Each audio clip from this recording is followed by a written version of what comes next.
Yo, this Jay Hester. I'm about to get back into another reaction video. I'm about to react to the Breakfast Club reacts to Jay Z. So let's get right into it. You feel me? I recently did an interview with Skip Bayless on his show, and during the conversation, he spoke on Kendrick Lamar. Before we get into the audio, I just want to remind you guys that things got a little shaky when Kendrick was announced that he was going to be performing for the Super Bowl halftime. I mean, Kendrick cool, but like the point is, it's in New Orleans. That's where Lil Wayne from. So why don't you have Lil Wayne on there? Like, or why don't you have Lil Wayne just like step out and perform like one song with you? Like, I don't see the problem. Yeah, I don't see where you think that he let you down and all that. I don't see where that's at. He just feel like he's old at because he's one of the greatest rappers of all time. Like, and that's where he's from. He's literally New Orleans' best rapper, and this ain't no blazing. So like he should have been able to bring it home. But Kendrick had a good year, and here he's a legend. So yeah. And Wayne obviously felt slighted, but in reality, that actually had nothing to do with Kendrick. He just thought that, he would have been up to do the Super Bowl. And when Kendrick dropped his album, the song Whacked Out Murals, he had a line in there where he did hint at Lil Wayne, where he just said, used to bump the three, I held my rolly chain proud. Irony, I think my hard work let Lil Wayne down. Then Wayne posted, like, he may have taken that slightly like he wanted offensive. a little smoke. A little smoke. Yeah. But this is what he said to Skip Bayless. And, when we speaking, obviously he can't control that. And, so he didn't let me know. It ain't like it ain't like he can control it or nothing. Also, I've spoken to him and I wished him all the best and told him he gotta kill it. You gotta kill it. Okay. Well, did he say anything to enlighten you about these lyrics about you? I think my hard work let Lil Wayne down. I don't know exactly what that means. If he's sort of No, that was no explanation that was needed for that. I think I understand. Again, that was my first time hearing it when you just said it. Okay. But I understand those words. Like I said, I think he just mean that he made it there, and his hard work is the reason why he made it there. Oh, come on, man. We ain't doing that. We is not doing this. Yo, I gotta watch it. Skip it. They're trying to make me watch these now. Jesus. First of all, Wayne said that's his first time hearing. That's a lie. I'm not gonna say it's a lie. It's a lie. Everybody don't be tuned into everything. Then why would he tweet the time after that verse came out and it says? Because everybody was tweeting him acting like it was smoke, so he probably was reacting to what he saw on social media. I'm not saying that. I mean, I don't know either way. That man definitely listened to that. But if he said he didn't, I can only take his word. But God dang it, could we stop? Drake has suffered enough. Drake been out here fighting for his life all year, and here Wayne go calling his number one op to congratulate him. You gonna sue him now? It's the holiday season, Jess.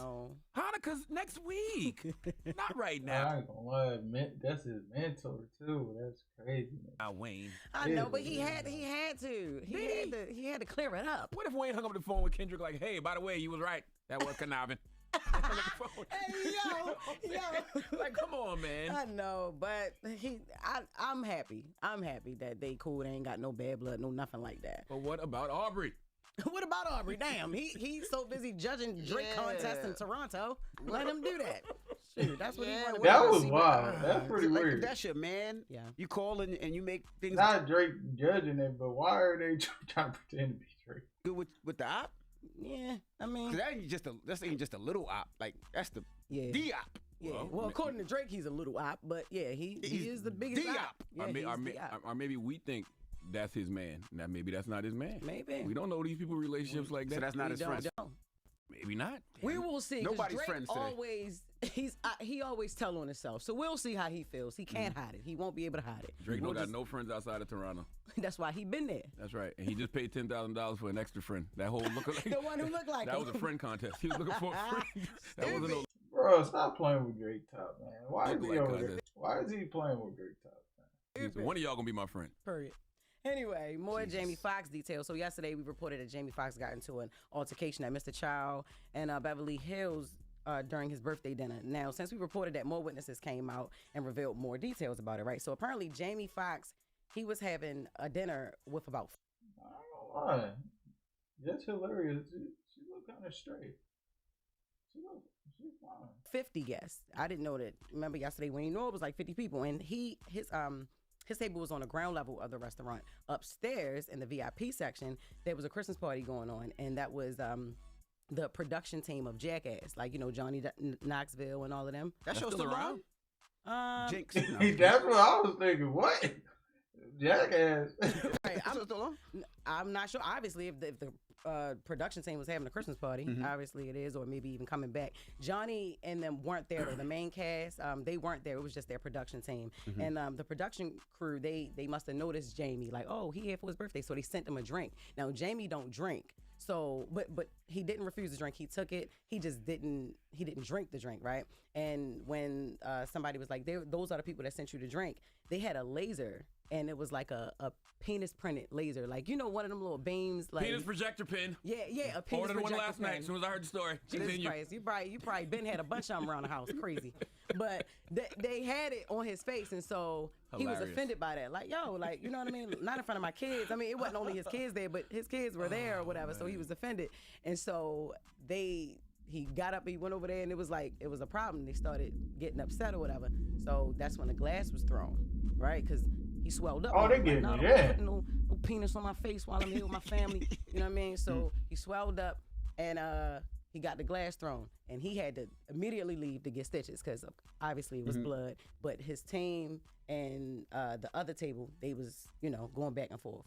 So that's what happened. I understand why Jamie is upset, but that's hilarious. Okay, I saw that last night and definitely ordered a penis projector pin. If it comes in this week, great. If not, for the New Year's, Envy gonna have penis on his forehead every show. Okay, I'm gonna be turning the lights off just to put the penis. I'm gonna throw a glass at you. Then I'm gonna throw a glass at you. The name of the actual production team is called Dick House production team. So there you go. There you have it. That explains why they do things like that. Yes, they also have penis projector pin bachelorette party favors, and they have something. They have something called D lasers. I can't say the word, but it's D lasers. D lasers. The gag gift for the century. Yo. Okay, 5 projectable penises. And then the restaurant called USB chargeable. That is it. We gotta get to this Jay-Z stuff, yo. So we sent our very own Lauren LaRosa up to Rock Nation yesterday. She was on the floor. She was there. Did they have food, Lauren? They wasn't trying to feed her. No food. They wasn't trying to feed her. No, so it was like the brunch. No food. No food. She was going up there to be nosy. They ain't trying to feed her. I've never been to the brunch, but they didn't have any food. They did have water for us. It was very quick. So what happened? We got 4 minutes. Yeah, so when we got there, they went through a lot of the details that we've already talked about from who the was case. there? Was Hov there? Who was there? No, Jay-Z was not there. We were speaking to It's his your boy, attorney, Hov. presented information by his attorney, Alex Spiro, who's been heading everything. And it was just like other media, like a few other outlets there. So some of the things that they broke down that I thought were really important were, number one, they went back through the timeline again. And remember when we were talking about this the other day, Envy, you were like, there's no houses in Manhattan. That's what I said. There's no white house. That was the biggest thing that they leaned in on. And I think that that's what they're going to lean in on if this isn't dismissed, right? Like, because what he was saying is if you're from New York, you know that there's no houses in Manhattan, but also too, she said that it was a 20-minute drive. So you're trying to figure out from Radio City Music Hall on a day like the VMAs where there probably is traffic, even without traffic, that 20-minute drive now creates a timeline. So what they did was they went through, and we got packets. They went through and they actually listed out all of the homes that Puff owned during the time of the year 2000 and any time before that. None of the homes they pointed out are the white house that she described with the U-circle driveway, and also the one house that is actually in New York, or 2 homes that are in New York. They just don't fit the description. Everything else was in Jersey. Yeah, it's looking like a money grab. Dang. It looked like a money grab. I ain't gonna lie though, that's sad that he got to deal with that. Like, dang, how you explain that to the kids? Like, hey, like, there's no way to explain that to the kids. Like, nah, she probably got freaking other kids teasing her and everything. Your daddy this, your daddy that, man. I don't know. That sounds crazy. Pine houses in Jersey, which is about a 45-minute drive, 40-minute drive. The timeline wouldn't You sure have know a worked. lot about Puff houses. He sure damn do. Okay. You know what I'm saying? You right, Envy? I do my homework. 45 minutes. So sure you're you- that's that's the the practice. I'm sure you were studying. All right. Call my Now, sources. they also talked a lot about because the VMAs are televised. That was the year that Eminem did that. Was it the Slim Shady performance where he had all the Outside, dresser lights outside? So it's heavily there's video, there's photo. in that video, they talk a lot about the fact that she said that she was able to walk up and run into a limousine driver. The way that the streets were blocked off, and you could see it in the photos because they were preparing for that performance, but also just because of the arrivals and drop-off setup, you wouldn't have been able to just, like, it was barricaded off from the people. You wouldn't have been able to just walk up and knock on a limousine, according to what Jay-Z's attorney, Alex Spiro, was saying. Now, another thing that was really important was the fact that she said in her testimony in the complaint that she watched the show from a Jumbotron, and then she was picked up later by the limousine, by Diddy's limousine. They went and according to Alex Spiro, I have not confirmed this myself, they went and looked at permits that year for the show. There were no permits submitted for a Jumbotron. There was no Jumbotrons, and even when you watch Eminem's performance. Dang. So nothing. Yo, I think he's losing his license to. That lawyer is in trouble, man. I ain't gonna lie. That is. From where she's saying she's picked up, you don't see Jumbotron. So they were just doing a lot of that. But we do have some audio because we were able to ask questions at the end of it. And one of the things we've been talking about in this room is what happens if this is dismissed. Will there be a defamation lawsuit that comes after that? So I asked, well, you want to hear the attorney say it? So I asked the attorney, Alex Spiro, about that, and here's what he had to say. Bro.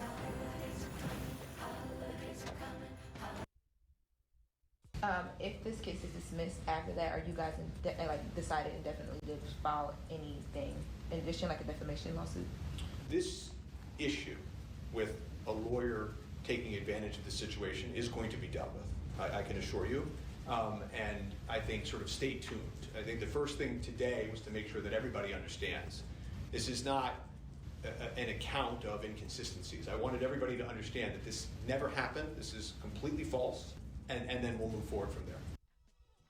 Now, another thing that... Oh, go ahead. I was going to say, Busby not going to have the opportunity to take on anybody else's cases because he's going to be too busy fighting his own. Yeah.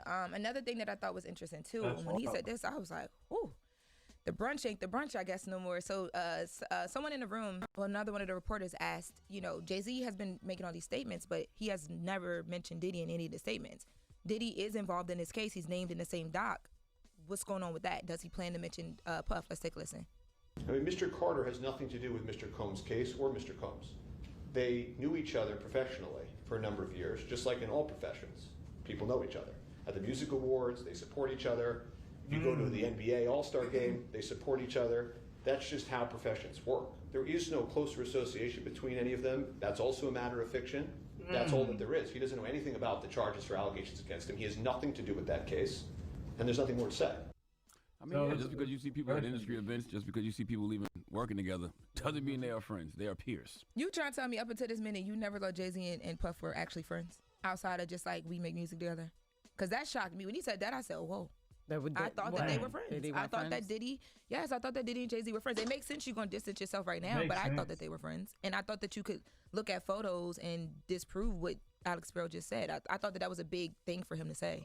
I don't know. I never thought about it, to be honest with you. I thought they were friends, but like you said, I don't know the inside and outside of their lives, but I thought they were friends. But like you said, I take a picture with a lot of people. Do I consider them friends? Do they come to my house? Do they come up for Thanksgiving? Do they know my kids? Do they know my parents? Yeah. No, not necessarily. We do take pictures a lot, and in this industry, you see the same people over and over again, so you do. So I would assume that they are, but once you break it down like that, maybe they not. Maybe Wayne just called Kendrick and said, "Congratulations, you better kill it, kill it, kill it." That's crazy. And do not like us twice. My friend y'all can't do know that. how. Y'all know how I feel about friends. I feel like, you have to. You can't just throw around the word friend. Like a friend means it's your confidence. Somebody that you can go and sleep over their house. You can run. Like, nah, you can't say a friend. You can say associate in the industry or the business. But if we never knew them to be friends, then we can't just assume that they were. And why do we assume?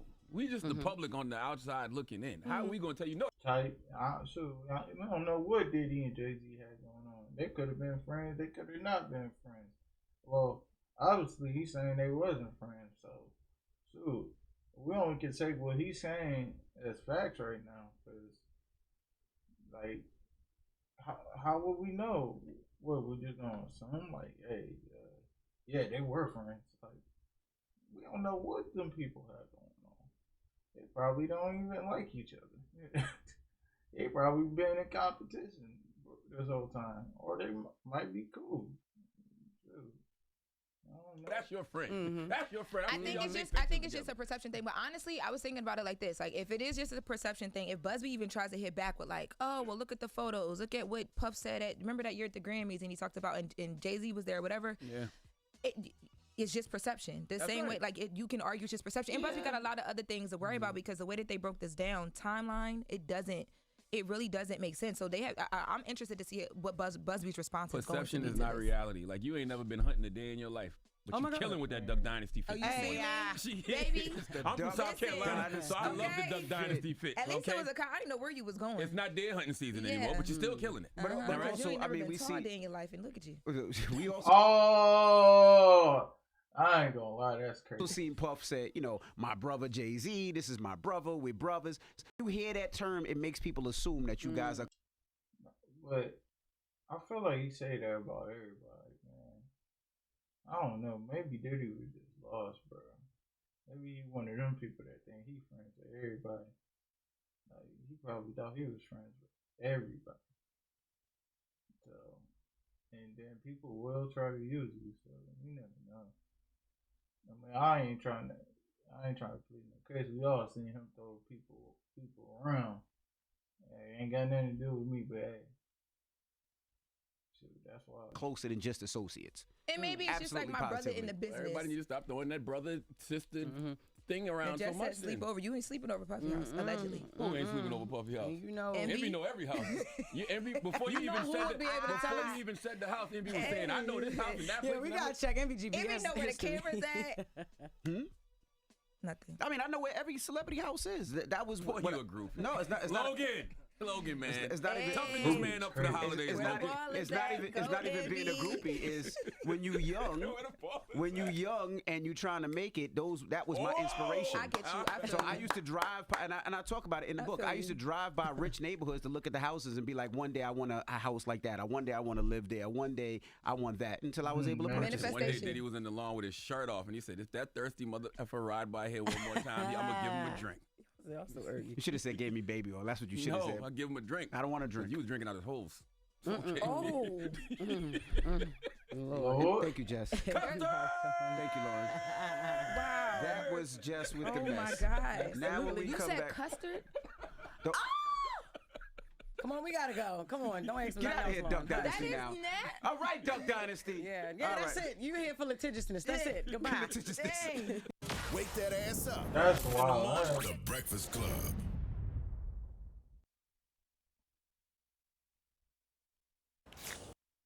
Man, y'all gotta stop assuming people are friends just because they take pictures together, man. That don't mean nothing at all. You hear me? That could mean literally nothing. But alright, yeah, like and subscribe, And hey, I'm out.